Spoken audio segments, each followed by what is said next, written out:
Now this is something that I haven't done before. Oh, hold on a second. I've still got my headphones on.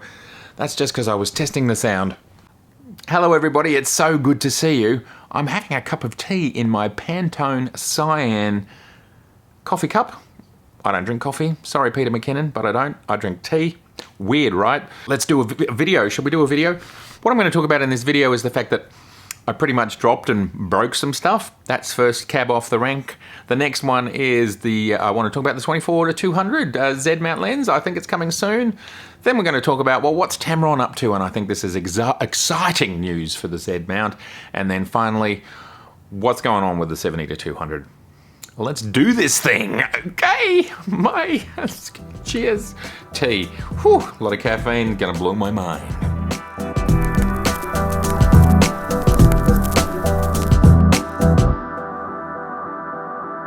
This is something that I don't normally do, which is photograph on the 20mm lens, which means my face is about, 30 centimeters, 1 foot from the camera. I find this very weird. I think some YouTubers do this normally, but there's a reason why I'm doing it. Mark and I were out shooting last Friday. We did this great 85mm on 85mm video. Very last shot. I finished the shot. The camera's on the tripod. We're on a bit of a slope. I turn around to talk to Mark. A couple of seconds later, I hear a crash, and the 20mm and the Z6 hit the ground. Now the Z6 was in its small rig cage. Let me just grab that. I want to show you something. The Z6 was in its small rig cage and actually took most of the heat. Those are the scratches right there. That's where it bashed, and because it bashed on the ground there, it bent this little section here. So the cage still fits on the camera fine, but I can't open the battery door. So I don't know, I'm gonna maybe try and bend that back into shape. Not sure if it's possible. So that took a lot of the heat. I think the Z6 is fine. We're shooting on the Z6 now, and we're also shooting on the 20mm. Now the 20mm, it took the heat. We can see here, see this area here? Oh, everything's, I'm like triple backwards. That's where the lens hit. That's all that scratching there, and that's been quite seriously deformed.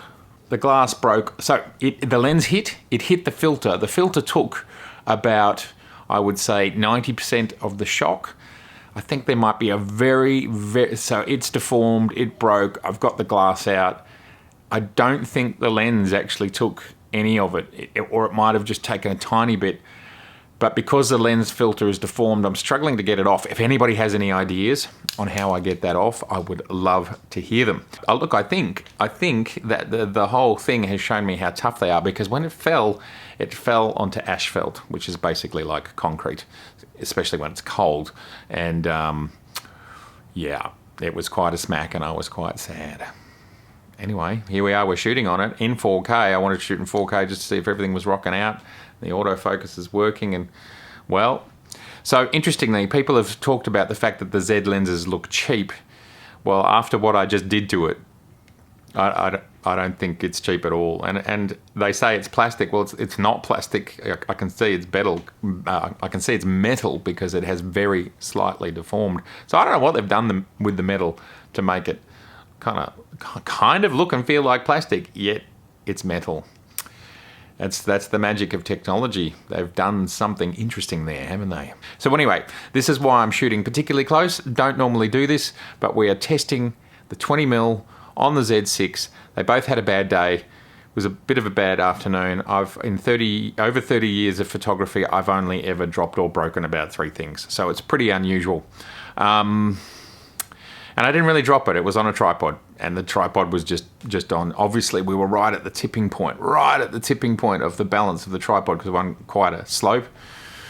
Didn't manage to get it on film, unfortunately. We just stopped after an hour of shooting. So anyway, that is life in the big city, moving right along. I wanted to talk about a little bit of news on top of my own personal news, which is, firstly, it would seem like the 24-200 is finally shipping. We've seen more evidence on eBay and Amazon and B&H Photo, all those sorts of sites, that it's coming.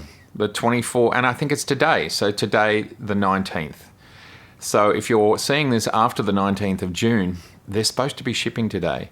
Now, I'm pretty excited about this. I'm interested in this lens as what I will call a family lens, something that I can stick on the Z50 and it becomes a 35 to 300, which is a crazy lens, but it's a full frame lens. So I can also stick it on the Z6 and the Z7 and it's a 24 to 200. And as long as it's optically good, which is kind of our expectations based on, say, the 24 to 70 f4, which is a very good lens. Obviously this is different, but also based on the Z50 kit lenses, which are a third or a quarter of the price of this lens, and they are fine lenses. So anyway, really looking forward to that. It looks like it might be arriving today.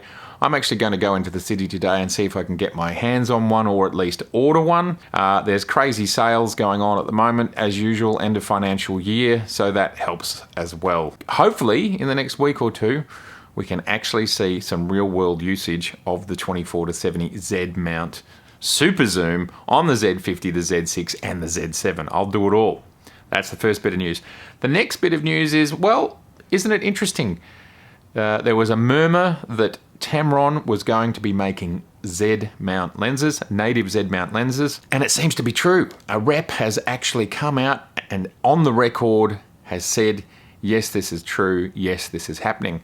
So I think this is a really exciting announcement for the Z-mount and for camera users. I'm not sure how Nikon feel about this, but at the end of the day, I think what it does is it says that some higher end, and we might see Sigma doing it, third-party lens makers are making lenses. And this means that we will have really affordable glass for the Z system.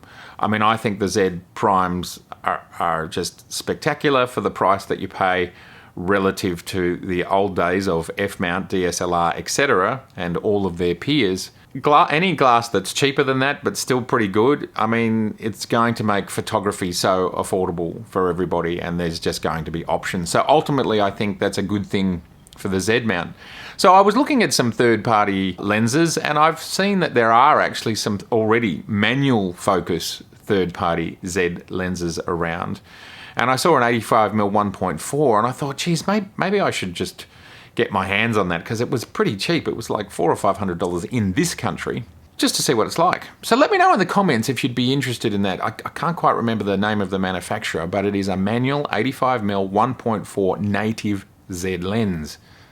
Be interesting, wouldn't it? Are they any good? I think the chances are they are, because the Nikon Z 85mm 1.8, which is around about $1,000 on special, is a very good lens, but it's autofocus. This is manual. So you take out all the stuff to make it an autofocus. Maybe it's an equivalent sort of lens is what I'm trying to say with all of that. And if it is an equivalent sort of lens, optically, interesting. Very interesting. And in the 85 versus 85 video that I've got coming up, which is the f85 1.4 versus the 85mm 1.8, I think there's some difference with chromatic aberration and things like that. I think the Z handles those things better. That's my early viewing. We haven't finished editing that video yet, but that's my early viewing. So third-party lenses, Tamron, that's all really interesting stuff. And the final thing that I wanted to talk about was the 70 to 200 2.8. It's kind of been tracking side by side with the 24 to 200. You know, they were both going to be coming out, and we're being teased and teased and teased again about this lens. Look, I think this lens is imminent. I'm feeling the fact that the 24 to 200 looks like, and let's hope this date doesn't move again, because it's today, and you wouldn't think they'd put the date out unless they kind of had stock in a truck about to turn up.